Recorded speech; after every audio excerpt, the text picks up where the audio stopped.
ஒரு ஊரில் ஒரு ராஜா இருந்தார். அவர் ஒரு பூனை வளர்த்தார். ரொம்ப செல்லமாக அவர் அந்த பூனையை வளர்த்தார். அவர் என்ன பண்ணுவார் தெரியுமா? இரவு நேரத்தில் அந்த பூனையோட தலையில் ஒரு விளக்கை வச்சுருவார். அந்த பூனை ரொம்ப ஜாக்கிரதையாக அந்த விளக்கு கீழே விழுந்துடாமல் பார்த்துக்கும். தலையை ஆட்டாமல் ரொம்ப நிதானமாக ராஜா பின்னாடி நடந்து போய்கிட்டே இருக்கும். அந்த விளக்கு வெளிச்சத்தில் எல்லா வேலைகளையும் செஞ்சுருவார். கையில் ஒரு விளக்கை தனியாக எடுத்துகிட்டு போக வேண்டிய அவசியமே இல்லை. விளக்கை தூக்கிட்டு போகிற வேலையை அந்த பூனை பார்த்துக்கும். அதனால் ராஜாவுக்கு அந்த பூனை மேலே ரொம்ப பிரியம். மந்திரிகளையெல்லாம் கூப்பிட்டு அவங்கக்கிட்ட சொல்லுவார், பார்த்தீங்களா இந்த பூனை எவ்வளவு விசுவாசமாக நடக்குது, என் பேரில் எவ்வளவு மரியாதை பார்த்தீங்களா அதுக்கு அப்படிம்பார். இதை கேட்டுவிட்டு அங்கேருந்து அமைச்சர்களில் ஒருத்தர் சொன்னார், மன்னா நீங்கள் சொல்கிறது சரிதான், இருந்தாலும் இந்த பூனையோட விசுவாசத்தை நாம் கொஞ்சம் சோதித்து பார்க்க வேண்டியிருக்கு அப்படின்னாராம். சரி, உங்கள் ஆசையை ஏன் கெடுக்கணும், நல்லா சோதித்து பாருங்கள் அப்படின்னு சொல்லிவிட்டார் ராஜா. உடனே அந்த அமைச்சர் என்ன பண்ணார் தெரியுமா? எங்கேயோ புறப்பட்டு போனார். ஒரு 5-6 எலிகளை பிடிச்சிட்டு வந்தார். அரண்மனையில் ராஜா ஏதோ வேலை பார்த்துக்கிட்டு இருக்கிறாரு. பக்கத்தில் அந்த பூனை ரொம்ப பணிவாக நின்றுக்கிட்டு இருக்குது. அது தலையில் விளக்கு எரிஞ்சிக்கிட்டு இருக்கு. அமைச்சர் தான் பிடிச்சிட்டு வந்த எலிகளை அந்த பூனை பார்வையில் படுறது மாதிரி எதிரில் விட்டார். அந்த எலிகள்லாம் அங்கேயும் இங்கேயும் ஓட ஆரம்பிச்சுது. அதை பார்த்தது பூனை. அவ்வளவுதான். தலையில் இருக்கிற விளக்கை பற்றியும் கவலைப்படலை, ராஜாவை பற்றியும் கவலைப்படலை. ஒரே பாய்ச்சலாக பாஞ்சு எலிகளை துரத்த ஆரம்பிச்சுட்டுது. தலையில் இருந்த விளக்கு எங்கேயோ போய் விழுந்தது, அணைஞ்சு போச்சு. இருட்டில் ராஜா தடுமாற ஆரம்பிச்சுட்டார். இந்த சமயத்தில் அந்த அமைச்சர் மறுபடியும் விளக்கை ஏற்றினார். வெளிச்சம் வந்தது. அதுக்கப்புறம் அந்த அமைச்சர் பேசினார், அரசே, பூனையோட விசுவாசத்தை பார்த்தீங்களா? எலி அது கண்ணில் படுற வரைக்கும் தான் விசுவாசமாக இருந்தது. அது மாதிரி எலியை பார்த்ததும் எல்லாத்தையும் விட்டுட்டு அதை துரத்த ஆரம்பிச்சுட்டு பார்த்தீங்களா? தான் அந்த பூனையை பற்றி நினச்சது தப்புங்கிறது அதுக்கப்புறம் தான் அந்த ராஜாவுக்கு புரிஞ்சுதான். சரி, இப்போ எதுக்கு இந்த கதையெல்லாம் அப்படிங்கிறீங்களா? இந்த பூனை மாதிரி தான் நம்ம மனசும். மனசை எவ்வளவு தான் பயிற்சி கொடுத்து பக்குவமாக வச்சுருந்தாலும் பார்க்குறதுக்கு பரமசாது மாதிரி தான் இருக்கும். பார்க்க வேண்டியதை பார்த்துட்டுதுன்னா பாஞ்சிரும். இந்த பூனை மாதிரி புலன் இன்ப பொருள்கள் கிட்டாத வரைக்கும் மனம் அடங்கி இருக்கிறது மாதிரி தான் தெரியும். கொஞ்சம் வாய்ப்பு கிடைச்சாலும் அது குதிக்க ஆரம்பிச்சிடும், தப்பு பண்ண ஆரம்பிச்சிடும். பெரிய பெரிய முனிவர்கள் வாழ்க்கையில் நடந்த வீழ்ச்சி இதை தான் நிரூபிக்குது. புலன்களின் ஆற்றல் அதிகம். அதனால் மனக்கட்டுப்பாடு பயிற்சிகளில் ரொம்ப எச்சரிக்கையாக இருக்கணுங்கிறார் சுவாமி சிவானந்தர். மது பழக்கத்தையே விட்டுவிட்டேன்னு உறுதியாக இருப்பான். கடை கண்ணில் பட்டுவிட்டுதுன்னா கால் அவனை கேட்காமலே இழுத்துக்கிட்டு உள்ளே போயிடும். இதுதான் மனசுங்கிறது. அதுதான் அந்த ராஜா வளர்த்த பூனை. நம்மால் ஒருத்தன் அந்த ராஜா பூனை தலையில் விளக்க வச்சது மாதிரி இவன் தன்னுடைய தலையிலேயே ஒரு விளக்கை ஏற்றி வச்சுக்கிட்டு என்னத்தையோ தேட ஆரம்பித்தான். தேடிக்கிட்டு இருக்கிறான். தலையை ஆட்டாமல் நிதானமாக நடந்து ரொம்ப நேரமாக தேடிட்டு இருக்கிறான். அந்த சமயம் அங்கே வந்த ஒருத்தர், என்னத்தை தேடுறீங்கன்னு கேட்டார். அதுதான் மறந்து போச்சு அப்படின்னு இழுத்தான். சரி, கொஞ்சம் இப்படி உட்காருங்க, ஞாபகம் வந்ததும் தேட ஆரம்பிக்கலாம் அப்படின்னார் அவர். இவன் கொஞ்ச நேரம் உட்காந்து யோசித்தான். அப்புறம் திடீர்னு எழுந்திரிச்சான். ஞாபகம் வந்துட்டுதுன்னா. என்னன்னு கேட்டார். எங்கள் வீட்டில் இருந்த விளக்கை எங்கே வச்சேன்னு தெரியல, அதை தான் தேடிக்கிட்டு இருக்கிறேன், ஏற்றி வைக்கலாம்னு பார்க்குறேன் அப்படின்னா. வாழ்க்கையில் சில சந்தர்ப்பங்களில் நாம் சில அவமானங்களை சந்திச்சே தீர வேண்டியிருக்கு. என்ன பண்ணுறது, காலம் அப்படி. அவமானப்படுறவங்க உடனே அடங்கி போய்டுறது தான் உலக வழக்கம். அவமானப்பட்டால் உடனே சீறி எழறவங்களும் உண்டு. ஆனால் அதையே ஒரு சவாலாக எடுத்துக்கிட்டு முன்னுக்கு வர்றவங்களும் சில பேர் இருக்கிறாங்க. அவங்க ரொம்ப அபூர்வம். இன்றைக்கி மனோதத்துவ நிபுணர்கள்லாம் என்ன சொல்கிறாங்க தெரியுமா? அவமானப்பட்டுட்டா உடனே அடங்கி போயிடக்கூடாதான். அதையே ஒரு சவாலாக எடுத்துக்கிட்டு மனசில் ஒரு வைராக்கியத்தோடு முயற்சி பண்ணினா வாழ்க்கையில் எல்லாரும் முன்னேறலாமா. அவமானங்கிறத நாம் வைராக்கியமாக மாற்றிக்கணும். அதுதான் வெற்றிக்கு வழி. ராமர் இந்த பூமியில் பிறந்ததே ஒரு வைராக்கியத்தினால தான் சார் அப்படின்னார் ஒருத்தர். எப்படிங்க அது அப்படின்னு கேட்டேன். அவர் சொன்னார், தசரதருக்கு ராமர் குழந்தையாக பிறக்கணும், அப்போ தான் இங்கே இருக்கிற கஷ்டங்கள்லாம் நீங்கும் அப்படின்னு சர்வ லோகமும் எதிர்பார்த்துக்கிட்டு இருக்குது. ஆனால் அவர் எப்போ பிறப்பார் அப்படின்னு யாருக்கும் தெரியல. அந்த காரியம் சீக்கிரம் நடக்கணுமே, அதுக்கு என்ன பண்ணுறது? நாரதர் வந்தார் ஒரு நாள் தசரதரை தேடி. தசரதா, உனக்கு ஒரு செய்தி தெரியுமான்னு ஆரம்பித்தார். அவர் எப்பவும் இப்படித்தானே ஆரம்பிக்கிறது வழக்கம். என்ன விஷயம்னு கேட்டார் தசரதர். தசரதா, நீ அடிக்கடி உன்னோட தேரில் ஏறிக்கிட்டு தேவலோகத்துக்கு போகிற, அங்கே போகிற வர்ற எல்லாம் பண்ணிகிட்ருக்க, எல்லாம் சரி. தேவலோகத்துலேயும் உன்னை நல்லபடியாக தான் வரவேற்கிறாங்க. தேவேந்திரன் உன்னை பிரியமாக அழைச்சிட்டு போய் தன்னுடைய அரியாசனத்திலேயே தனக்கு பக்கத்திலேயே உட்கார வைக்கிறான். நீயும் சந்தோஷமாக உட்காந்து பேசிவிட்டு வந்துடுற. ஆனால் நீ இங்கே வந்ததுக்கு அப்புறம் அங்கே என்ன நடக்குது தெரியுமா உனக்கு அப்படின்னாரான் நாரதர். என்ன நடக்குது எனக்கு ஒன்றும் தெரியலையே அப்படின்னாரான் தசரதர். நாரதர்கிட்ட வந்து கிட்டத்தில் வந்து கேட்டிருக்கார், கொஞ்சம் சொல்லுங்கள் என்னது அப்படின்னு. அவர் நெருங்கி வந்தாராம் நாரதரும். மெதுவாக அவர் காதோட காதாக சொன்னாராம். அதாவது நம்ம பாஷையில் சொல்லப்போனால் பற்ற வைக்கிறார். நீ அங்கே தேவேந்திரங்கிட்ட உட்காந்து பேசிவிட்டு வந்த பிறகு நீ அங்கே உட்காந்துருந்த அரியாசனத்தை தண்ணி ஊற்றி கழுவி சுத்தப்படுத்துகிறாங்க. நீ என்ன அந்த அளவுக்கு சுத்தம் இல்லாத ஆளா, தினம் குளிக்காமையாக இருக்கிற அப்படின்னாராம். தசரதருக்கு இது ரொம்ப அவமானமாக போயிட்டுது. அப்படியே செய்கிறாங்க அப்படின்னாராம். ஆமாம், நீ வேணும்னா நான் சொல்கிறது உண்மையா இல்லையா அப்படின்னு சோதனை பண்ணி பார்த்துக்கோ அப்படின்னாரான் நாரதர். உடனே தசரதர் இதுக்காகவே புறப்பட்டு தேவலோகம் போனார். அங்கே வழக்கம் போலவே இவரை கூப்பிட்டு உட்கார வச்சு பேசிக்கிட்டு இருந்தான் தேவேந்திரன். கொஞ்ச நேரம் பேசிக்கிட்டு இருந்துட்டு சரி நான் கிளம்புறேன்னு புறப்பட்டார். சரி அவனும் வாசல் வரைக்கும் வந்து வழி அனுப்பி வச்சுட்டு உள்ளே போயிட்டான். தசரதர் வெளியில் கொஞ்சம் நேரம் மறைஞ்சி இருந்துட்டு மெதுவாக உள்ளே எட்டி பார்த்தார் என்ன நடக்குதுன்னு. நாரதர் சொன்னது உண்மைதான். தசரதர் உட்காந்துருந்த ஆசனத்தை அங்கே 2 தேவர்கள் கழுவி சுத்தப்படுத்திக்கிட்டு இருக்கிறாங்க. தசரதரால் இதை தாங்கிக்க முடியல. அவருக்கு ரொம்ப அவமானமாக போச்சு. நேராக கிடுகிடுன்னு தேவேந்திரங்கிட்டே போனார். நான் உட்காந்துருந்த இருக்கையே சுத்தம் பண்ணுறியே, நான் என்ன அந்த அளவுக்கு பாவியா அப்படின்னு கேட்டார். ரொம்ப கோபமாக கேட்டார். தசரதரே, மனுஷனுக்கு 3 கடன்கள் உண்டு. தேவ கடன், ரிஷி கடன், பித்ரு கடன். இதை தீர்க்காதவன் பாவியாகிறான். இதில் மகனை பெறுவதால் தான் பித்ரு கடன் தீரும். உனக்கு மகன் கிடையாது, அதனால் நீ பாவி ஆகிற. பாவி உட்காந்துருந்த இடம்ங்கிறதுனால அதை சுத்தம் செய்ய வேண்டியது எங்கள் கடமை அப்படின்னு நானும் தேவேந்திரன். இந்த இடத்துல தசரதருக்கு ஏற்பட்ட அவமானம் ஒரு வைராக்கியமாக மாறிச்சு. தேவேந்திரனே கேட்டுக்கோ, ஒரு மகனை பெற்ற பிறகு தான் இந்த சபையில் மறுபடியும் அடி எடுத்து வைப்பேன் அப்படின்னு சொல்லிவிட்டு போயிட்டாரான். போய் புத்திர காமேஷ் யாகம் பண்ணார். புத்திரர்கள் பிறந்தார்கள். இந்த கதையில் உள்ள கருத்து என்னென்னா, தேவேந்திரன் தசரதரை அப்படி அவமானப்படுத்தலைன்னா அவருக்கு இப்படி ஒரு வைராக்கியம் பிறந்திருக்குமா யோசிச்சு பார்க்கணும். நமக்கு ஏற்படுகிற சில அவமானங்களையும் வைராக்கியமாக மாற்றிக்குவோம். அப்படி மாற்றிக்கிட்டோம்னா வாழ்க்கையில் வந்து முன்னேறலாம். நம்ம ஆளுங்க சில பேர் அவமானத்தை வந்து வைராக்கியமாக மாற்றிக்கிறது எப்படி தெரியுமா? நம்மக்கிட்ட ஒரு பையன் சொன்னான், எங்கள் அப்பா என்னை எல்லாருக்கும் முன்னாடி வச்சு திட்டிவிட்டார், பொறுப்பு இல்லாமல் ஊர் சுற்றுறேன்னு சொல்லி அவமானப்படுத்தி விட்டார். இனிமேல் நீ என் முகத்திலேயே முழிக்காதரா போடான்னு வேற சொல்லிவிட்டார். எனக்கு ரோஷம் வந்துட்டுது. அந்த அவமானத்தை வைராக்கியமாக மாற்றிக்கிட்டேன். அன்னையிலேருந்து அவர் முகத்திலேயே முழிக்கிறது இல்லை அப்படின்னா. அப்படியான்னு கேட்டோம். ஆமாங்க, அவர் வீட்டில் இல்லாத நேரமாக பார்த்து உள்ள சமையல் கட்டுக்கு போய் சாப்பிட்டுட்டு நைஸாக வெளியில் வந்துடுவேன் அப்படிங்கிறான் அவன். ஒரு கடைக்கு போனேன், 5 ரூபா பணத்தை எடுத்து கொடுத்தேன். ஒரு தினசரி பத்திரிகையை கேட்டேன். அவர் உடனே அங்கே அடுக்கி வச்சுருந்த பத்திரிகையில் ஒன்று எடுத்து என் கையில் கொடுத்தார். வாங்கிக்கிட்டேன். மீதி பணத்தை எடுத்தார். அதையும் என் கையில் கொடுக்கணும்ல, கொடுக்கல. எதிரில் இருந்த பலகையில் வச்சு எடுத்துக்க சொன்னார். எப்பவும் அவர் அப்படி தான் பண்ணுவார். நானும் எடுத்துக்கிட்டு வந்துடுவேன். இவர் ஏன் இப்படி பண்ணுறாருங்கிறது எனக்கு ரொம்ப நாளாக ஒரு சந்தேகம். ஒரு நாள் அவர்கிட்டயே இதை கேட்டுவிட்டேன். ஏங்க, நீங்கள் உங்கள் கடைக்கு வந்து பொருள்கள் வாங்குறவங்களுக்கு நீங்கள் பாக்கி சில்லறையை கொடுக்குறப்போ பலகையில் வச்சு விட்றீங்க, கையில் கொடுக்க மாட்டேங்கிறீங்களே, ஏன் அப்படின்னு கேட்டேன். காசை கையில் கொடுத்தா நம்மக்கிட்ட இருக்கிற லட்சுமி போயிடுவா சார் அப்படின்னார். அதாவது பணம் செலவாயிடும் அப்படின்னு அர்த்தமா. இன்னொரு நண்பர், அவர் ஒரு நாள் வழக்கத்துக்கு மாறாக ரொம்ப சோகமாக உட்காந்துருக்கிறார். ஏங்க என்னாச்சு, ஏன் இப்படி கப்பலே கவிழ்ந்தது மாதிரி உட்காந்துருக்குறீங்க அப்படின்னு கேட்டேன். கப்பலே கவிழ்ந்திருந்தா கூட நான் இப்படி கவலைப்பட மாட்டேன் சார், வேற ஒன்று நடந்து போச்சுன்னார். என்னன்னு கேட்டேன். என் உச்சந்தலையில் பள்ளி ஒன்று விழுந்துட்டுதுன்னார். அதுக்காகவா இப்படி அப்படின்னு ஆச்சரியப்பட்டேன். ஆமாங்க, பள்ளி உச்சந்தலையில் விழுந்தால் பலன் என்னன்னு பஞ்சாங்கத்தில் பார்த்தேன், மரணம்னு போட்டிருக்கு அப்படின்னு சொல்லிவிட்டு அவர் தொடர்ந்து கவலைப்பட ஆரம்பிச்சிட்டார். இப்படியும் ஒருத்தர், என் கூட வேலை பார்க்குற ஒருத்தர் எப்படி தெரியுமா, தினமும் வலது காலை வச்சு தான் ஆஃபீஸுக்கு உள்ளே நுழைவார். என்னைக்காவது தவறுதலாக இடது காலை வச்சு உள்ளே வந்துட்டார்னா அன்னைக்கு பூரா மனசு சங்கடப்படுவார். எந்த வேலையும் சரியாக ஓடாது.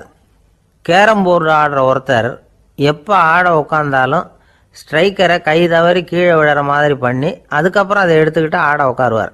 ஏன்னா எப்போவோ ஒரு தடவை நிஜமாகவே அது வந்து கை தவறி கீழே விழுந்திருக்குது.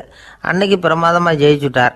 உடனே ஒரு முடிவுக்கு வந்துட்டார், கை தவறுனா லாபம் அப்படின்னு. அதுக்கப்புறம் அதையே பழக்கமாக்கிக்கிட்டார். பூனை குறுக்க போனால் சகுனம் சரியில்லைன்னு நினைக்கிறவங்க உண்டு. ஆனால் ஒருத்தர் எப்படி தெரியுமா, அவர் வெளியில் கிளம்புற சமயம் பக்கத்து வீட்டு ரேடியோவில் மியாவ் மியாவ் பூனைக்குட்டின்னு பாட்டு சத்தம் கேட்டால் கூட போதும், சகுனம் சரியில்லைன்னு பிரயாணத்தை கேன்சல் பண்ணிவிடுவார். இப்போ இவ்வளவும் எதுக்கு சொல்கிறோம்னா, அளவுக்கு மீறின சகுன நம்பிக்கைகள் இருக்குது பாருங்கள், இதோட பயமும் சேர்ந்துக்கிட்டதுன்னு வச்சுக்கோங்க, இது ஒருத்தருடைய மனநிலையை பாதிச்சிடும். இது உளவியல் நிபுணர்கள் சொல்கிற கருத்து. வாழ்க்கையே தடுமாற வச்சிரும். பாதுகாப்பு இல்லாத உணர்வு, ஒரு விதமான டிப்ரெஷன் மனநிலை, இதெல்லாம் தான் இதுக்கு காரணமாக அமையலாம். சில பேர் காய்கறி நறுக்க கத்தியை கையில் எடுத்தால் கூட நேரம் சரியாக இருக்கா அப்படின்னு பார்த்துட்டு தான் வேலையை ஆரம்பிக்கிறது வழக்கம். அறிவு தான் மனசுக்கு வாத்தியாராக இருக்கணும், அப்போ தான் வாழ்க்கை நிம்மதியாக இருக்கும். அறிவு மனசு சொல்கிறபடியெல்லாம் கேட்க ஆரம்பிச்சுட்டுதுன்னா இடைஞ்சல் தான். ஒருத்தருக்கு 7ஆம் நம்பர் தான் ராசியான நம்பரான், 7ஆம் தேதி தான் எந்த காரியத்தையும் ஆரம்பிப்பாராம். 7 எழுத்து வர்றது மாதிரி பேரை மாற்றி வச்சுக்கிட்டார். 7 மணிக்கு தான் தினமும் எழுந்திருப்பார். 7ஆம் நம்பர் வீட்டில் தான் குடியிருக்கார். கல்யாணம் கூட 7ஆம் தேதி தான் பண்ணிக்கிட்டார். அவர் ஒரு நாள் குதிரை பந்தயத்துக்கு போனாராம். குதிரையோட பேரையெல்லாம் பார்த்தார். ஒரு குதிரையோட பேர் 7 எழுத்தில் அமைஞ்சிருந்தது. 7 தானே இவருக்கு அதிர்ஷ்ட நம்பர். அதனால் உடனே அது பேரில் பணத்தை கட்டினார். பந்தயம் நடந்தது. என்ன சார் ஆச்சுன்னு கேட்டாங்க. நான் பணம் கட்டின அந்த என்னோட குதிரை 7ஆவதாக சேர்ந்தது சார் அப்படின்னாராம் சோகமாக. ஒரு பெரியவர் உட்கார்ந்துருக்கிறார். அவரை சுற்றி அவருடைய தோழர்கள் உட்கார்ந்துருக்கிறாங்க. ஏதோ ஒரு முக்கியமான செய்தியை அவர் அவங்களுக்கு சொல்லிகிட்டு இருக்கிறார். அவங்களும் ஆர்வமாக கேட்டுக்கிட்டு இருக்கிறாங்க. இந்த சமயத்தில் யாரோ ஒரு ஆள் வேகமாக அங்கே வர்றார். வர்ற வேகத்திலேயே எனக்கு ஏதாவது உதவி செய்யுங்க அப்படின்னு கேட்டுக்கிட்டே வர்றார். கேட்கறது உதவி, ஆனால் குரல் மிரட்டுறது மாதிரி இருக்குது, அதட்டி கேட்கறது மாதிரி இருக்குது.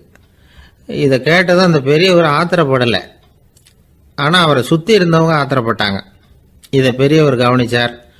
கொஞ்சம் அமைதியாக இருங்கன்னார். வந்தவரை கூப்பிட்டார். அவருக்கு சில பொருள்களை கொடுத்தார். என்னங்க இப்போ உங்களுக்கு மகிழ்ச்சி தானே அப்படின்னார். ஆ அப்படின்னு அலட்சியமாக அவர் சொல்கிறார்.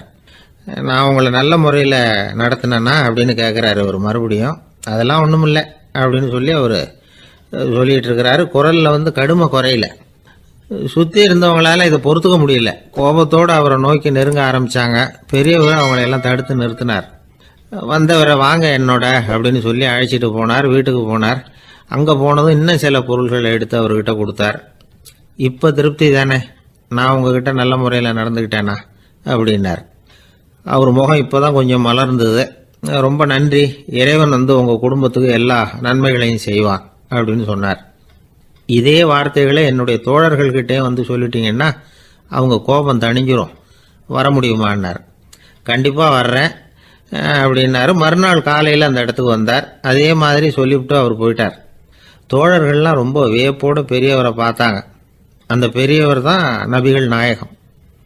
அவர் சொன்னார், ஒருத்தன் ரொம்ப ஆசையாக ஒரு ஒட்டகத்தை வளர்த்துக்கிட்டு வந்தான். ஒரு நாள் அந்த ஒட்டகம் கயத்தை அறுத்துக்கிட்டு ஓடி போயிட்டுது. அக்கம் பக்கத்தில் இருக்கிறவங்கெல்லாம் அந்த ஒட்டகத்தை பிடிக்கிறதுக்கு முயற்சி பண்ணாங்க. அதை துரத்திக்கிட்டு ஓடினாங்க. ஒட்டகம் தாறுமாறாக ஓட ஆரம்பிச்சுது. இந்த சமயத்தில் ஒட்டகத்தை வளர்த்தவன் அங்கே ஓடி வந்தான். நீங்கள் அதை ஒன்றும் செய்ய வேணாம், விட்டுருங்க, அதோட சுபாவம் எனக்கு நல்லா தெரியும், அதை சுலபமாக என்னோட வழிக்கு கொண்டுட்டு வந்துட முடியும், நான் பார்த்துக்கிறேன், விட்டுருங்கோ அப்படின்னா. எல்லாரும் விலைக்கு போயிட்டாங்க. இவன் என்ன செஞ்சான் தெரியுமா, கொஞ்சம் புல்லை கையில் எடுத்துக்கிட்டு அந்த ஒட்டகத்தை நெருங்கினான். அவ்வளவுதான். அது ஓடி இவன் காலடியில் உட்காந்துக்கிட்டது. செல்லமாக அதை அப்படியே தடவி கொடுத்தான். முதுகில் ஏறி உட்காந்துக்கிட்டான். அது பாட்டுக்கு சாதுவாக நடந்து போகுது. இந்த கதையை நபிகள் நாயகம் தம்முடைய தோழர்களுக்கு சொல்கிறார். ஒட்டகத்தை மட்டும் இல்லை, சில மனிதர்களையும் கூட சில விதத்தில் அணுகிதான் அவர்களை சீர்திருத்த வேண்டியிருக்குது அப்படிங்கிறத அவங்களுக்கு உணர்த்தினார். இது ஒரு அழகான உளவியல் அணுகுமுறை. சில குடும்ப தலைவர்கள் கூட இந்த ஒட்டகம் மாதிரி நடந்துக்கிறது உண்டு, அப்புறம் அடங்கி போகிறதும் உண்டு. ஒரு குடும்ப தலைவர் காலையில் எழுந்திரிச்சதுலேருந்து சத்தம் போட்டு கத்திக்கிட்டு இருப்பார். பக்கத்தில் இருந்தவங்கெல்லாம் ஓடி போய் சமாதானம் பண்ணி பார்த்தாங்க. அவர் ஓயறது மாதிரி தெரியல.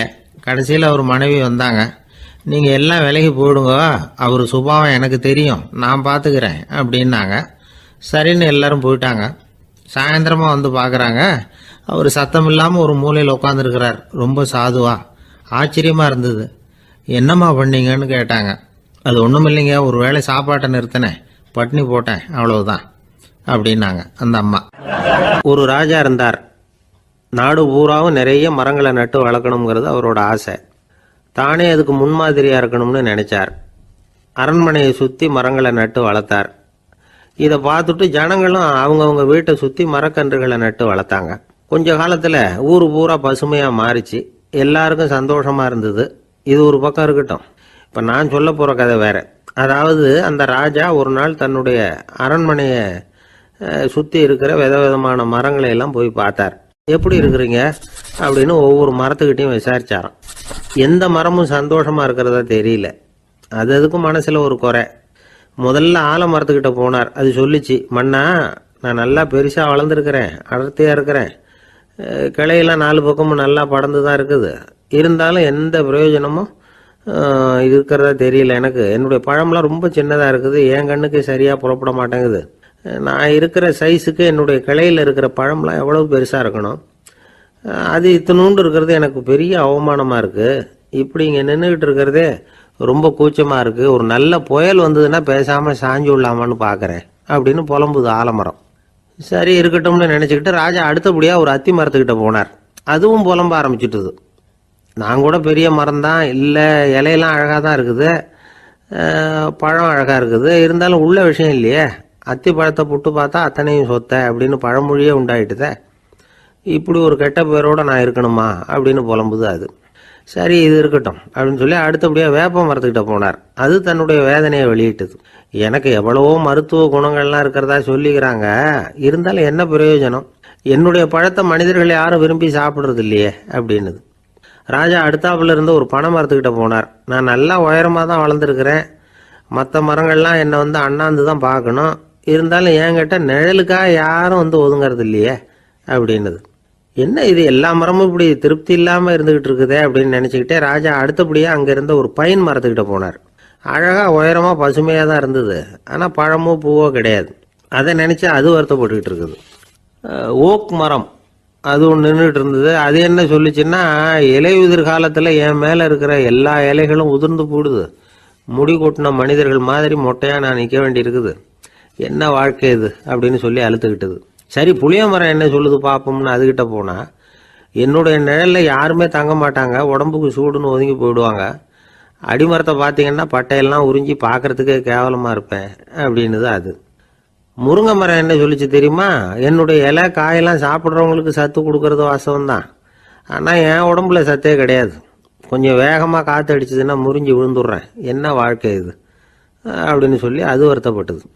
ராஜா யோசனை பண்ணார், என்ன இது மரங்கள் பூமியின் வரங்கள்னு சொல்கிறோம், மழை பெய்யறதுக்கு அதுதான் காரணம், பூமி செழிப்பாக இருக்கிறதுக்கும் அதுதான் காரணம், வீடு கட்டுறதுக்கு மரம், நாற்காலி செய்ய உபயோகப்படுத்துறதுக்கும் அதுதான் உபயோகப்படுது, மனுஷனுக்கு வேண்டிய ஆகாரங்களையும் கொடுக்குது, இப்படிலாம் இருந்தும் எல்லா மரமும் நிம்மதி இல்லாமல் இருந்துகிட்டு இருக்குதே அப்படின்னு நினைச்சார். அப்போ அங்கே இருந்த ஒரு மகிழ மரம் அவர் கண்ணில் பட்டுது. அந்த மரம் மட்டும் கொஞ்சம் நிம்மதியாக மகிழ்ச்சியாக இருக்கிறது மாதிரி தெரிஞ்சுது. உடனே ராஜா அதுகிட்ட போனார். உனக்கு மனசில் எதுவும் குறை இல்லையான்னு கேட்டார். இல்லை நான் சந்தோஷமாக தான் இருக்கேன்னு அந்த மகிழ மரம். அப்படியான்னு ஆச்சரியமாக கேட்டார் ராஜா. ஆமாம் மன்னா, இந்த இடத்துல நீங்கள் ஒரு முருங்கை மரத்தையோ வேப்ப மரத்தையோ கூட நட்டிருக்கலாம், ஆனால் இந்த இடத்துல நடுறதுக்கு என்ன தேர்ந்தெடுத்துருக்குறீங்க, அதுவே எனக்கு பெருமை, அதுவே எனக்கு திருப்தி அப்படின்னு தான் மகிழ மரம். மகிழ மரம் சாதாரணமாக தான் இருக்கும், இளம் மஞ்சள் நிறத்தில் பூக்கள், அது காய்ந்தும் மனம் வீசும். மகிழ மரம் மாதிரி மன திருப்தியோடு வாழறதுக்கு நாம் கற்றுக்கணுமா. நாம் இந்த உலகத்தில் ஒரு நாயாவோ நரியாவோ கூட பிறந்திருக்கலாம், மனுஷனாக பிறந்திருக்கிறோம், அதுவே பெருமை தானே. இந்த நிறைவு தான் மகிழ்ச்சியின் ரகசியம். ஒரு பையன் அப்பா கிட்ட போய், அப்பா நீங்கள் இந்த உலகத்தில் ஒரு மனுஷனாக பிறந்தது என்னோட அதிர்ஷ்டம் நானா. ஏண்டா அப்படி சொல்கிறேன்னு இருக்கார் அப்பா. நீங்கள் ஒரு கரடியாக பிறந்திருந்தா இந்நேரம் நானும் ஒரு கரடி குட்டியாக தானே இருந்திருப்பேன் அப்படின்னு நானா பையன். இந்த உலகத்தில் நாம் நல்லபடியாக இருக்கணும்னா அதுக்கு முக்கியமாக தேவைப்படுறது 2. ஒன்று செல்வம், இன்னொன்று அறிவு. சரி, இது 2ல் சிறந்தது எது அப்படின்னு ஒரு கேள்வி கேட்டால் என்ன பதில் சொல்கிறது? இதே கேள்வியை ஹஸ்ரத் அலி அவர்கள்கிட்ட கேட்டாங்களாம். அவர் ஒரு பெரிய அறிஞர். கேள்வி கேட்டவங்களும் சாதாரண ஆட்கள் இல்லை, இவங்களும் அறிஞர்கள். ஒரு நாள் ஹசரத் அலி அவர்கள்கிட்ட 10 அறிஞர்கள் வந்தாங்களாம். ஐயா, நாங்கள் 10 பேரும் உங்ககிட்ட ஒரே கேள்வியை தான் கேட்க வந்திருக்கிறோம். ஆனால் எங்கள் 10 பேருக்கும் நீங்கள் தனித்தனியாக பதில் சொல்ல முடியுமா அப்படின்னு கேட்டிருக்காங்க. அதாவது அவங்க ஒரே கேள்விக்கு இவர்கிட்ட இருந்து 10 விதமான பதில் எதிர்பார்க்குறாங்க. சரி கேளுங்க, என்ன கேள்வி அப்படின்னார் அவர். அப்போ தான் அவங்க கேட்டாங்களாம், செல்வம் அறிவு இது ரெண்டுல சிறந்தது எது? இதுதான் கேள்வி. ஹசரத் அலி என்ன பண்ணார் தெரியுமா? அவங்கள ஒவ்வொருத்தராக கூப்பிட்டார். ஒவ்வொரு விதமான பதிலை சொல்லி அனுப்புனார். முதல்ல ஒருத்தரை கூப்பிட்டார், சொன்னார், அறிவுங்கிறது தீர்க்கதரிசிகள், ஞானிகள், மகான்கள் இவங்களோட பரம்பரை சொத்து. ஆனால் செல்வம்ங்கிறது கொடுங்கோலரின் ஆயுதம். அதனால் அறிவு தான் சிறந்தது அப்படின்னார். ரெண்டாவது ஆளை கூப்பிட்டார். உங்ககிட்ட செல்வம் இருந்தால் நீங்கள் தான் அதை காப்பாற்றணும். ஆனால் அறிவு உங்களை எப்பவும் காப்பாற்றும். ஆகவே அறிவு தான் சிறந்தது அப்படின்னார். மூணாவது ஆளை கூப்பிட்டார். செல்வந்தனுக்கு எப்போதும் விரோதிகள் அதிகம், ஆனால் அறிஞனுக்கு நண்பர்கள் அதிகம். அதனால் அறிவு தான் சிறந்ததுன்னார். அடுத்தவரை கூப்பிட்டார். செல்வம் அடுத்தவங்களுக்கு கொடுக்க கொடுக்க குறையும், ஆனால் கல்விங்கிறது அதிகரிச்சுக்கிட்டே வரும், கொடுக்கறதுனால குறையாது. அதனால் அறிவு தான் சிறந்ததுன்னார். இன்னொருத்தரை கூப்பிட்டார். அறிவுள்ளவன் எப்பவும் அதை அடுத்தவங்களுக்கு வாரி வழங்கிக்கிட்டே இருப்பான். அதனால் அவங்ககிட்ட தாராளத்தன்மை இருக்கும். ஆனால் செல்வந்தன்கிட்ட கஞ்சத்தனம் தான் இருக்கும். அதனால் அறிவு தான் சிறந்ததுன்னார். ஆறாவது நபரை கூப்பிட்டார். செல்வத்தை கள்வர்கள் திருடிட்டு போக முடியும், ஆனால் அறிவை அப்படி திருடிட்டு போக முடியாது அப்படின்னார். ஏழாவது நபரை கூப்பிட்டார். செல்வம் கால ஓட்டத்தில் அழிஞ்சிரும், ஆனால் அறிவை கால ஓட்டம் ஒன்றும் பண்ண முடியாது. ஆகவே அறிவே சிறந்ததுன்னார். எட்டாவது ஆளை கூப்பிட்டு சொன்னார், செல்வத்துக்கு எப்பவும் எல்லை உண்டு, நிறைவு உண்டு, அளவு உண்டு, கணக்கு உண்டு. ஆனால் அறிவுக்கு அப்படிப்பட்ட எல்லை எதுவும் கிடையாது. அதனால் அதுதான் சிறந்ததுன்னார். அடுத்தவனை கூப்பிட்டார். செல்வம் உள்ளத்தில் உள்ள ஒளியை போக்கிவிடும், இருட்டை உண்டாக்கிவிடும், விரிந்த மனப்பான்மையை குறுகலாக்கிவிடும். ஆனால் அறிவு அப்படி இல்லை, இருண்ட உள்ளத்தில் ஒளியை பாய்ச்சி அதை விசாலப்படுத்துது. அதுதான் சிறந்ததுன்னார். கடைசியாக 10வது நபரை கூப்பிட்டார். செல்வம் மனசில் செருக்கை உண்டாக்குது, ஆணவத்தை ஏற்படுத்துது. அதனால் நானே கடவுள்னு நினைக்கிற அளவுக்கு மனுஷனை தாழ்த்தி விடுது. ஆனால் அறிவு பணிவையும் பண்பாட்டையும் வளர்க்குது. அதனால் அறிவு தான் சிறந்ததுன்னார். ஆக இப்படி 10 பேருக்கும் 10 விதமாக பதில் சொன்னது மூலமாக ஹசரத் அலி அவர்கள் அறிவு தான் செல்வத்தை விட சிறந்தது அப்படிங்கிறதுக்கு 10 காரணங்களை சுட்டி காட்டியிருக்கார். அந்த அறிஞர் 10 பேர் கேட்ட ஒரே கேள்விக்கு 10 பதில் சொன்னார். நமக்கு வேண்டிய ஒருத்தர் 10 பேர் கேட்ட கேள்விக்கு ஒரே பதில் சொல்லி சமாளித்தார். கேள்வி என்ன தெரியுமா? என்கிட்ட வாங்கின கடனை எப்போயா திருப்பி கொடுக்க போகிற? இதுதான் அந்த 10 பேரும் கேட்ட ஒரே கேள்வி. இந்த மாதம் 26ஆம் தேதி தந்துடுறேன் அப்படிங்கிற ஒரே பதில் சொல்லி அவ்வளவு பேரையும் இவர் அனுப்பி வச்சுட்டாராம். எல்லாரும் போனதுக்கப்புறம் இவரை தனியாக கூப்பிட்டு கேட்டிருக்கிறாங்க. அது என்ன சார் கணக்கு, 26ஆம் தேதி அன்னைக்கு என்ன அதிசயம் நடக்க போகுது அப்படின்னு கேட்டிருக்காங்க. அதிசயம் அன்னைக்கு இல்லை, அதுக்கு நாளே நடக்க போகுதுன்னாராம். விவரமாக சொல்லுங்கன்னு இருக்காங்க. வேற ஒன்றும் இல்லைங்க, 26ஆம் தேதி தானே எல்லாரையும் வர சொல்லியிருக்கிறேன், அதுக்கு நாளே நான் புறப்பட்டு தலைமறைவாயிட போகிறேன் அப்படின்னாராம் ரொம்ப பெருமையாக. ஒரு விவசாயி விதைக்கிறதுக்காக வயல்வெளி பக்கம் போகிறார். விதைகளை அள்ளி வீசினார். அப்போ என்ன ஆச்சுன்னா, சில விதைகள் பாதை ஓரத்தில் விழுந்தது, சில விதைகள் முள் செடிகள் மண்டி இருந்த புதருக்கு இடையில் விழுந்தது, சில விதைகள் நல்ல நிலத்தில் விழுந்தது. பாதை ஓரத்தில் விழுந்த விதை என்ன ஆச்சுன்னா, அதெல்லாம் பறவைகள் கண்ணில் போட்டுவிட்டுது. உடனே உட்காந்து கொத்தி தின்னுட்டு போட்டுது. அதிகமாக மண் இல்லாத பாறை பகுதியில் விழுந்த விதையெல்லாம் லேசாக வேர் விட்டு முளைக்க ஆரம்பிச்சிது. அதுக்கப்புறம் வேர் கீழேயும் ஆழமாக போக முடியல, மேலேயும் சூரிய வெப்பம் அதிகம் தாங்க முடியல, எல்லாம் காஞ்சி கருகி போட்டுது. புதர் பகுதியில் சில விதைகள் விழுந்தது இல்லையா, முள் செடிகள் காடாக மண்டி போயிருந்தது. அதனால் முளைச்சி வர்ற செடிக்கு நெருக்கடி அதிகமாக போட்டுது, சரியாக வளர முடியல, விளைச்சலும் சரியா இல்லை. நல்ல நிலத்தில் விழுந்த விதைகள் மட்டும் நல்லா முளைச்சிது, நல்லா வளர்ந்தது, விளைச்சலும் பிரமாதமாக இருந்தது. இந்த கதையை சொல்லிவிட்டு கேட்க செவியுள்ளோர் கேட்கட்டும் அப்படிங்கிறார் இயேசு பெருமான். ஆமாம், இயேசு கடலில் நின்ற படகு ஒன்றில் உட்காந்துருக்கிறார். கடற்கரையில் ஏராளமான மக்கள் உட்காந்துருக்கிறாங்க. அந்த சமயத்தில் தான் இயேசு ஓமைகள் மூலமாக மக்களுக்கு பல உண்மைகளை சொல்லிகிட்டு இருக்கிறார். மக்கள் அந்த கதையை கேட்டுட்டு ஒன்றும் புரியாமல் முழிக்கிறாங்க. அதை கவனித்த இயேசு அந்த ஓமையை விளக்க ஆரம்பித்தார். இதில் அந்த விதைக்கிறவர் தான் இறைவன். அவருடைய வார்த்தைகளை விதைக்கிறார். அந்த வார்த்தைகளை கேட்கிற மக்கள் அந்த விழுந்த விதைகள் மாதிரி 4 வகையானவர்கள். சில பேர் பாதை ஓரத்தில் விழுந்த விதைகள் மாதிரி. இறைவன் வார்த்தைகளை அவங்க கேட்குறாங்க, ஆனால் தீய எண்ணங்கள் செய்கைகள் மூலமாக விதைக்கப்பட்ட வார்த்தைகள் அழிஞ்சு போடுது. இறைவன் வார்த்தைகளை கேட்ட உடனே மகிழ்ந்து போய் உடனே சில பேர் அதை ஏற்றுக்கிறாங்க. இவங்கெல்லாம் அந்த பாறை பகுதியில் விழுந்த விதைகள் மாதிரி. அதனால் இவங்கெல்லாம் வேறு இல்லாதவங்க. கொஞ்ச காலத்துக்கு இறை வார்த்தைகளுக்கு கீழ்ப்படிந்து நடப்பாங்க. அதனால் ஏதாவது இடைஞ்சல் ஏற்பட்டால் உடனே தடுமாறுவாங்க. தங்கள்கிட்ட இருக்கிற நல்ல பண்புகளை விட்டுட்டு பாவ வழிகளுக்கு போயிடுவாங்க. முள் செடிகளுக்கு இடையில் விழுந்த விதைகள் மாதிரி உள்ளவங்க யாருன்னா, இவங்களுக்கு உலக கவலை உண்டு, செல்வத்தின் மீது மயக்கம் உடையவர்கள். உலக ஆசைகள் இவங்களுக்குள்ளே பூந்துடுறதுனால அங்கே இருக்கிற நல்ல பண்புகள் மறைஞ்சு போயிடுது. அதனால் அவங்களும் உபயோகம் இல்லாதவங்களாக ஆயிடுறாங்க. நல்ல மனிதர்கள் நல்ல நிலத்தில் விழுந்த விதைகளுக்கு ஒப்பானவர்கள். இவங்க இறை வார்த்தையை கேட்குறாங்க, அதை ஏற்றுக்கிறாங்க, அவங்களும் நல்லபடியாக வாழுறாங்க, அடுத்தவங்களுக்கும் உபயோகமாக இருப்பாங்க. இதுதான் இயேசு சொன்ன விளக்கம். நல்ல வார்த்தைகளை கேளுங்கள், நல்ல வார்த்தைகளை ஏற்றுக்கொள்ளுங்கள், அடுத்தவங்களுக்கு உபயோகமாக இருங்க. இதுதான் பெரியவங்கள்லாம் நமக்கு சொல்லுகிற உபதேசம். ஒரு அப்பா தன்னுடைய மகனுக்கு உபதேசம் பண்ணார். இதை பாருப்பா, நல்ல வார்த்தைகளை கேட்கணும், எப்போதுமே மகன் அப்பா பேச்சை கேட்கறது நல்லது அப்படின்னாராம். நீ ஏதாவது ஒரு தப்பு பண்ணால் என் தலையில் ஒரு முடி நரைச்சி வெள்ளையாக போடும்பா, நீ செய்கிற ஒவ்வொரு தப்புக்கும் என் தலையில் ஒவ்வொரு முடி வெள்ளையாயிடும் அப்படின்னாராம். பையன் யோசிச்சான், அப்பா இப்போ தான் எனக்கு புரியுது, தாத்தாவோட தலைமுடி பூராவும் வெள்ளையாக இருக்கிறதுக்கு என்ன காரணம்ங்கிறது எனக்கு இப்போ தான் புரியுது அப்படின்னானா. ஜவஹர்லால் நேரு பிரதமராக இருந்த சமயம் அவர் ஒரு தடவை சென்னைக்கு வந்திருக்கிறார். இங்கே சில முக்கிய நிகழ்ச்சிகளில் கலந்துக்கிறதுக்காக வந்திருந்தார். ஆளுநர் மாளிகையில் ஒரு நாள் ராத்திரி தங்கி மறுநாள் புதுடெல்லி புறப்படுறதாக ஏற்பாடு. நிகழ்ச்சியிலெல்லாம் முடிச்சுக்கிட்டு ஆளுநர் மாளிகையில் தங்கியிருக்கிறார். அன்றைக்கு இரவு படிக்கிறதுக்கு ஒரு முக்கியமான புத்தகம் அவருக்கு தேவைப்பட்டது. அந்த சமயத்தில் உலக அளவில் ஒரு முக்கியமான பொருளாதாரம் சம்பந்தமான ஒரு புத்தகம் வெளியாகி இருக்கிற விஷயம் அவருக்கு தெரியும். அந்த புத்தகம் மெட்ராஸுக்கு வந்திருக்குமா, அது இங்கே கிடைக்குமா அப்படின்னு விசாரிச்சிருக்கிறார் நேருஜி. அவர் இப்படி கேட்ட உடனே அங்கே இருந்தவங்கெல்லாம் ரொம்ப பரபரப்பாக செயல்பட ஆரம்பிச்சுட்டாங்க. முக்கியமான இடங்கள்ல எல்லாம் விசாரிச்சிருக்கிறாங்க, அந்த புத்தகம் உங்ககிட்ட இருக்கான்னு. சென்னையில் உள்ள கன்னிமாரா நூல் நிலையத்துக்கு எப்படியும் அந்த புத்தகம் வந்திருக்கணும் அப்படின்னு ஒரு நம்பிக்கை. அங்கே விசாரித்தாங்க. அந்த புத்தகம் 2 நாளைக்கு முன்னாடி தான் அங்கே வந்திருக்குது அப்படிங்கிற விஷயம் தெரிஞ்சுது. உடனே எல்லாரும் அங்கே ஓடினாங்க.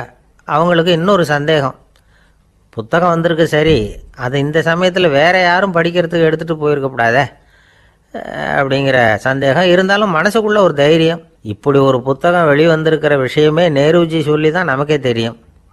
அதுவும் இல்லாமல் உலக பொருளாதாரம் சம்பந்தமான ஏதோ ஒரு புத்தகம் அது. அதை போய் இந்த நேரத்தில் அவ்வளவு ஆர்வமாக யார் எடுத்துகிட்டு போயிட போகிறாங்க அப்படிங்கிற தைரியம். இந்த தைரியத்தோடு அந்த நூல் நிலையத்துக்கு ஓடினாங்க. புத்தகத்தை தேடினா அது கிடைக்கல, யாரோ எடுத்துகிட்டு போயிருக்கிறாங்க. நேருவுக்கு மட்டுமே தெரிஞ்சிருந்த அந்த புத்தகம் பற்றின விஷயம் சென்னையில் வேற ஒருத்தருக்கும் தெரிஞ்சிருக்குது. உடனே எல்லாரும் பரபரப்பாக அந்த அதுக்குன்னு இருக்கிற ரிஜிஸ்டர் இருக்குல்ல, பதிவேடு, அதை புரட்டி பார்க்குறாங்க யார் எடுத்துகிட்டு போகிறாங்கன்னு தெரிஞ்சுக்கிறதுக்காக. எடுத்துகிட்டு போனவங்க அதில் கையெழுத்து போட்டிருப்பாங்கல்ல, அதை பார்த்து யாருன்னு தெரிஞ்சுக்கலாம் அப்படிங்கிறதுக்காக தான் அதை புரட்டுறாங்க. அதோ அந்த புத்தகத்தோட பேர் பக்கத்தில் அதை எடுத்துக்கிட்டு போனவங்க கையெழுத்து உத்து பார்க்குறாங்க எல்லாரும். அதில் போட்டிருக்குது பேர் CN அண்ணாதுரை அப்படின்னு எழுதியிருந்தது. அவர் தான் பேரறிஞர் அண்ணா. நேரு படிக்க விரும்பின ஒரு புத்தகத்தை அதே நேரம் படிக்க விரும்பின இன்னொரு தலைவர் இவர். படிக்கிறதுல அவருக்கு இருந்த ஆர்வத்தை நாம் தெரிஞ்சுக்கணும்னா அதுக்கு எவ்வளவோ சம்பவங்கள் இருக்குது. கடைசி காலத்தில் அவர் அடையாறு மருத்துவமனையில் படுத்திருக்கிறார். அவருக்கு ஒரு முக்கியமான அறுவை சிகிச்சை செய்ய வேண்டியிருக்குது அவசரமாக. அமெரிக்காவிலேருந்து டாக்டர் மில்லர் வந்திருக்கிறார். அவர்கிட்ட கேட்குறார், டாக்டர் நாளைக்கே அறுவை சிகிச்சை செய்ய போகிறீங்களா அப்படின்னு. ஆமாங்கிறார் டாக்டர் மில்லர். நாளைக்கு மறுநாள் செஞ்சுக்கிறேனே அப்படின்னாரான் அண்ணா. ஏன் ஏதாவது நாள் பார்க்குறீங்களான்னு கேட்டிருக்கார். இல்லை, ஒரு புத்தகத்தை படிச்சுக்கிட்டு இருக்கிறேன், அதை நாளைக்குள்ளே முடிச்சிருவேன், அதுக்கப்புறம் நான் இறந்தாலும் கவலை இல்லை அப்படின்னாரான் இவர். அவர் தான் அறிஞர் அண்ணா. சங்ககால நூல்கள்லேருந்து சமீபத்தில் வந்த நூல்கள் வரைக்கும் எல்லாம் அவர் படிச்சிருக்கிறார். ஒரு திருமண விழாவில் அவர் பேசும்பொழுது சொன்ன விஷயம் இது. சங்க காலத்தில் காதலியை மணக்க விரும்புகிறவனுக்கு அவனுடைய தந்தை வீர சோதனைகள்லாம் வைப்பார். போய் புலிப்பல் கொண்டுக்கிட்டு வா, அப்போ தான் என் பொண்ணை கொடுப்பேன் அப்படின்னு சொல்லுவார். காதலன் உடனே காட்டுக்கு போவான், ஒரு புலியை கொன்று அதனுடைய பல்லை கொண்டுக்கிட்டு வருவான். அதை வீர பதக்கத்தில் பதிச்சு அவனுக்கு மாமனார் சூட்டுவார் கல்யாண சமயத்தில். இப்போலாம் காதலன் கிட்ட அப்படி சொல்ல முடியாது. இப்போலாம் காதலன் கிட்ட காட்டுக்கு போய் புலிப்பல் கொண்டுக்கிட்டு வான்னு யாராவது